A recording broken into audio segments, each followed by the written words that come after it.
of hospitals and clinics, as well as acquisition of much-needed medical equipment.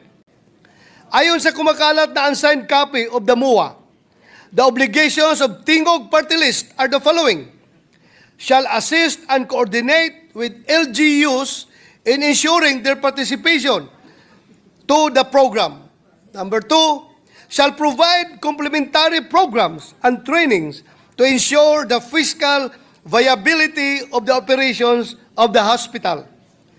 Number 3, shall provide the necessary support in financing health expenses of the patients through its medical assistance program.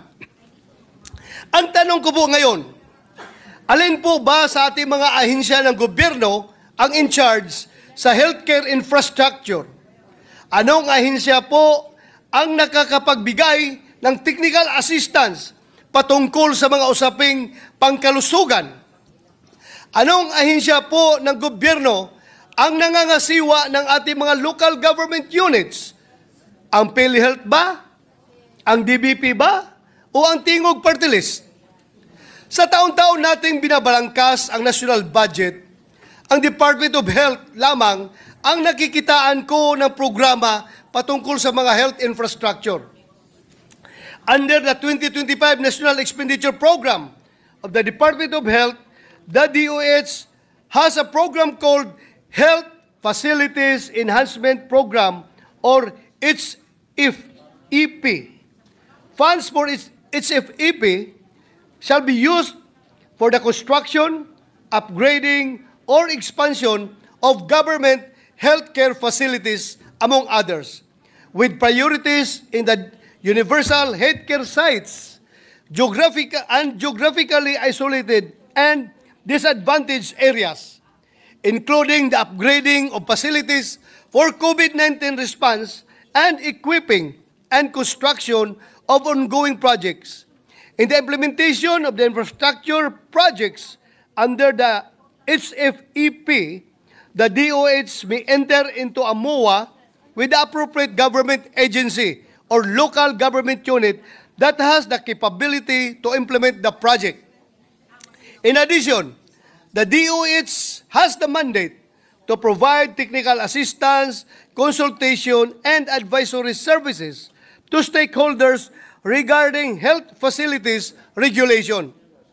More to the point, it is the DOH which issues the so-called certificate of need whenever a government or private entity desires to establish a new hospital. Kaya naman, nakapagtataka para sa akin, bakit kaya hindi na isama ang DOH sa isang programa na sa ating pagtingin ay bahagi o naugnay sa mandato nito. Modesty aside po, isa po akong doktor. Ngunit, Doctor of Philosophy po or PhD, hindi po Doctor of Medicine or MD. Hindi po ako isang health expert. Pero mukhang hindi naman po ata kailangan ng isang doctorate degree o kahit college degree para masabi na mas angkop na mga health expert o ang DOH ang mamamahala o kaya naman ay kasama sa mga programang may kaugnayan sa kalusugan. Bakit kaya mas pinili ng DBP at PhilHealth na makasama sa kanilang MOA ang isang party list kaysa Department of Health? Gusto ko rin pong malinawan. Sa isang banda, nakakapagtataka rin po kung bakit hindi rin mas pinili ng DBP at PhilHealth ang Department of Interior and Local Government na siyang may mandato to exercise general supervision over local government units. Mas may kapasidad ba ang Tingog Party List kaysa DOH at DILG para mag-assist and coordinate with LGUs in ensuring their participation to the program intended to rehabilitate, expand, or construct LGU hospitals? O kaya naman ay makapag-provide ng complementary programs and trainings to ensure the fiscal viability of the operations of the hospital. Sa huli, Ginoong Pangulo, ang tanong ng lahat sa kasunduan na pinirmahan ng PhilHealth, DBP at Tingog Party List. Legal ba ito? Ethical ba ito? Hinaluan at hahaluan ba ng politika ang mga programang pangkalusugan? Masasabi ba natin na ito'y purong ethical at legal at walang halong agendang politikal? Mayroon po bang nalalabag na batas kagaya ng mga paratang ng ibang mga nakapansin sa timing ng programang ito? Hindi po tayo kailanman tutol sa pagpapalaganap ng mga proyektong makapagpapabuti ng sitwasyon ng kalusugan ng ating mga kababayan. Pero sana naman ay naayon sa batas ang papapatupad nito. Kung hindi natin pupunahin ang mga ganitong gawain na may akusasyon ng irregularidad, para saan pa ang pagiging mga mambabatas natin? Noong nakaraang budget deliberation lamang po natin ng 2025 budget, nabigyan pansin naman po ang kahalagahan ng pamumuhunan sa kalusugan ng ating mga mamamayan.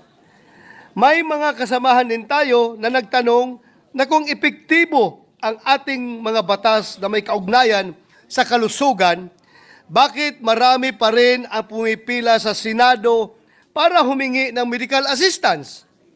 Nakakalungkot po na tila inaasa sa politika ang kalusugan ng ating mga mamamayan. Samantalang ito ay isang batayang karapatan na hindi na dapat ipinaglilimos kaninuman.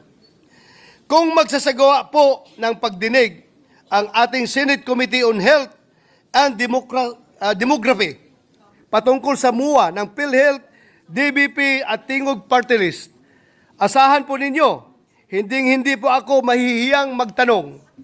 Maraming salamat po, Ginoong Pangulo. Thank you, Senator De La Rosa, Majority Leader.